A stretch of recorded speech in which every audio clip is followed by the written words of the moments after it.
The Mukhyamantri Samipeshu program is growing in popularity as it continues to provide a direct channel for citizens to resolve their grievances. The 52nd installment of the initiative was held on Wednesday with Chief Minister Dr. Manik Saha personally hearing from residents who came from various districts across the state. During the session, the Chief Minister promptly instructed concerned officials to take swift action on the issues presented.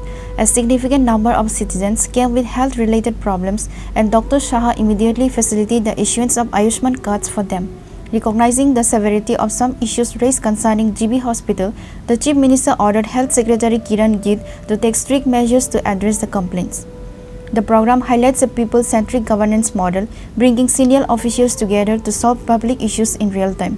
Also in attendance were the Director of the Health Department, the Medical Superintendent of GB Hospital, and other key administrative officials, emphasizing a unified approach to public services. Reported by Pranav from Agartala, Chini, Khorang.